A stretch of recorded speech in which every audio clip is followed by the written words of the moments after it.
Hello everyone. So today in this video we are going to cover up our topic that is Delhi Sultanate series 8 and that is Jalaluddin Khilji.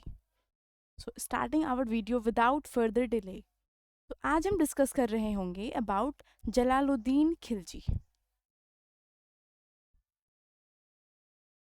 Jalaluddin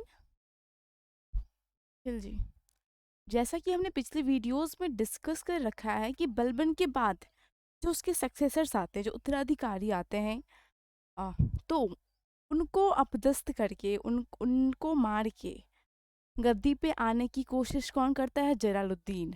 और वो आ भी जाता है जलालुद्दीन गद्दी पे।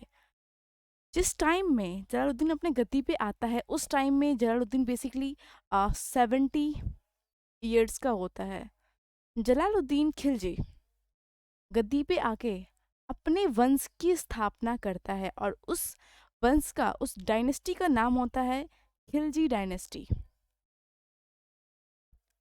Khilji dynasty, जैसा कि मैंने बताया कि जो जलालुद्दीन खिलजी था वो 70 ईयर्स का हो चुका था। इसी कारण से वो काफ़ी ज़्यादा लिबरल था। लिबरल और हम कह सकते हैं उदार, उदार प्रकृति का या फिर उदार भाव का, एक नेक दिल, नम्र दिल, इस तरीके से हम कह सकते हैं। क्योंकि वो उसकी एज काफ़ी ज़्यादा हो चुकी थी। तो यहाँ पे एक इम्पॉर्टेंट क्वेश्चन ये बनता है कि दिल्ली सल्तनत का सुल्तान जो कि काफ़ी ज़्यादा उदारवाद था, तो वो कौन है? जलालुद्दीन खिलजी। ओके, तो जलालुद्दीन खिलजी के टाइम पीरियड में, इस शासन काल में कुछ इम्पॉर्टेंट जो विद्रोह हुए हैं, जो महत्वपूर्ण विद्रोह, उसको हम डिस्कस करेंगे। उससे पहले हम जान लेते हैं कि जो जलालुद्दीन खिलजी थी उसकी कैपिटल कौन सी थी? राजधानी कहते हैं इसे हम, कैपिटल। वो थी किलो खरी, राइट? किलो किलो खरी। अगर मैं हिंदी में लिखूँ तो दैट इज किलो किलो खरी। एंड इसकी अगर मैं टाइम पीरियड की बात करूँ तो दैट इज 1290 टू 1296। तो केवल 6 साल की जो है वो इनकी टाइम पीरियड है। एंड जो जलालुद्दीन खिलजी है उन्होंने अपनी बेटी की शादी अलाउद्दीन खिलजी से करवाई। अलाउद्दीन खिलजी उसके एक चीफ कमांडर थे और बाद में उसके दामाद भी बन गए, और उसके बाद इसको मार के गद्दी पे अलाउद्दीन खिलजी आ गए। सो अलाउद्दीन खिलजी के बारे में हम लोग नेक्स्ट वीडियो में डिस्कस करेंगे। तो हम यहाँ पे पहले देखते हैं कि जलालुद्दीन खिलजी के टाइम पीरियड में कौन कौन से विद्रोह हुए थे, राइट? तो यहाँ हम डिस्कस कर रहे होंगे अबाउट विद्रोह, मेजर जो विद्रोह हुए थे वो। तो पहला जो विद्रोह था that was of Malik Chhajju. Malik Chhajju, अगर मैं इसको हिंदी में लिखूं तो दैट इज मलिक छज्जू। ये कौन कैसा विद्रोह था?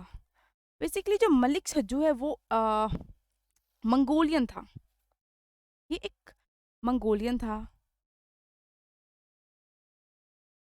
और जब ये जलालुद्दीन खिलजी जब वो दिल्ली में जब वो शासन करने आते हैं, जब दिल्ली में अफगानिस्तान से जब वो शासन करने के लिए आते हैं, तो यहाँ पे वो देखते हैं कि यहाँ पे तो पूरा मंगोल्स का ही राज चल रहा है।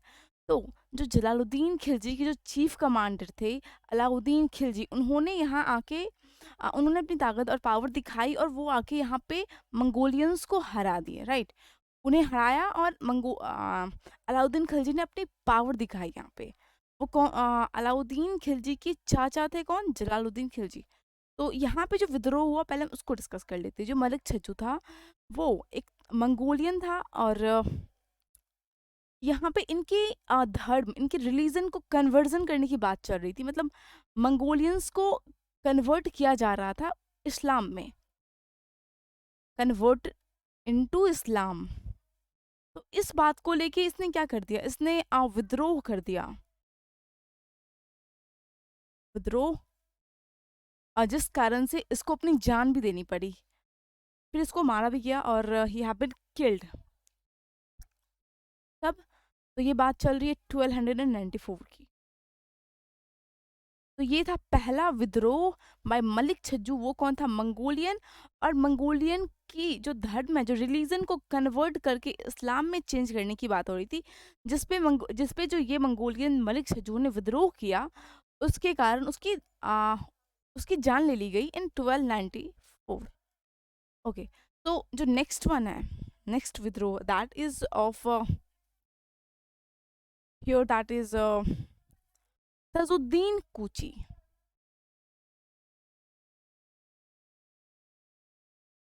तजुद्दीन कूची।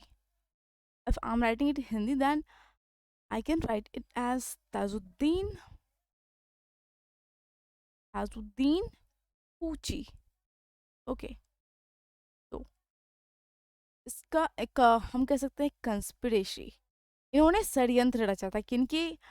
कंस्पिरेसी।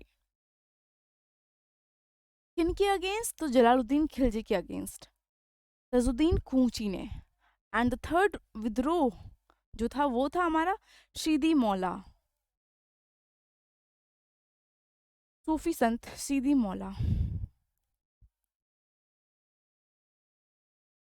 इन्होंने भी कंस्पिरेसी रची। किनके अगेंस्ट? तो जलालुद्दीन खिलजी के अगेंस्ट, कंस्पिरेसी, राइट। और इनको बाद में इसी रीजन से इसको फांसी भी दे दी गई थी। इनको शीदी मौला को फांसी भी दे दी गई थी। अगर मैं कुछ इम्पोर्टेंट इवेंट की बात करूं जो कि जलालुद्दीन खिलजी के टाइम में हुई थी, तो वो जो इम्पोर्टेंट इवेंट्स हैं, दैट इज देवगिरी पे आक्रमण। देवगिरी देवगिरी पे attack, I can tell it as आक्रमण। किसने किया था? तो वो थे हमारे अलाउद्दीन खिलजी, जिन्होंने अटैक किया। और फिर देवगिरी के जो राजा थे, रामचंद्र देव, आ, उनको अपदस्थ किया। इसके बारे में हम फर्दर अलाउद्दीन खिलजी के टॉपिक में डिस्कस करेंगे कि जो अलाउद्दीन खिलजी है वो देवगिरी के जो राजा थे चंद्रदेव, इनके साथ कैसा सलूक करता है, और फिर क्या क्या चीज़ें होती है, इनको हम डिस्कस करेंगे डिफरेंट वीडियो में। तो अब यहाँ पे देख लेते हैं कि देवगिरी की जो इम्पोर्टेंट इवेंट है, वो किन के द्वारा किया गया था? तो वो अलाउद्दीन थे। अलाउद्दीन, और अलाउद्दीन को खुद का काफ़ी ज़्यादा ही लालच था, और वो चाहता था कि कब जलालुद्दीन खिलजी इसको अपना राज्य काज संभालने को दे दें। बट जलालुद्दीन खिलजी ऐसा बिल्कुल भी नहीं चाहता था, ना ही उसने कभी सोचा। इसी कारण से अलाउद्दीन खिलजी ने उसको मारने का फैसला किया और गद्दी पे आने की कोशिश की। जलालुद्दीन खिलजी की बेटी जो मेहरुनिस थी, उसको उसको उनसे उसकी शादी भी अलाउद्दीन खिलजी से हुई। तो उसको लगा कि शायद ये अगर उसका दामाद हो जाता है जलालुद्दीन का, तो शायद उसे गद्दी मिल जाए। बट ऐसा उसे नहीं मिला, जिस कारण से उसने चाहा कि वो जाके अलाउद्दीन खिलजी को, सॉरी, जलालुद्दीन खिलजी इसको मारना चाहा, और इसे मार भी दिया। इसके बारे में हम डिफरेंट वीडियो में डिस्कस करेंगे। तो इनकी जो मृत्यु है वो कब हुई थी? That is in 1296। इनको मारने के पीछे षड्यंत्र किनका था? तो वो थे अलाउद्दीन खिलजी। अलाउद्दीन खिलजी ने के इशारे पर जो इख्तियारुद्दीन खुद हैं, उनके द्वारा छल पूर्वक कंस्पिरेसी के थ्रू इनका वध कर दिया गया। तो किनके द्वारा इसका वध किया गया? That was Ikhtiyaruddin, right. Ikhtiyaruddin खुद। तो ये था आज के इस वीडियो में हमने डिस्कस किया अबाउट जलालुद्दीन खिलजी। तो नेक्स्ट वीडियो में हम डिस्कस कर रहे होंगे अबाउट अलाउद्दीन खिलजी। खिलजी वंश में सबसे इफिशिएंट शासक के बारे में अगर मैं बात करूँ, इफिशिएंट रूलर, तो वो अलाउद्दीन खिलजी ही है। और इससे एग्जाम में इससे रिलेटेड काफ़ी सारे क्वेश्चन भी आते हैं। तो हम अलाउद्दीन खिलजी को डिफरेंट वीडियो में डिस्कस करेंगे। I hope you all have got it all the points. So thank you everyone.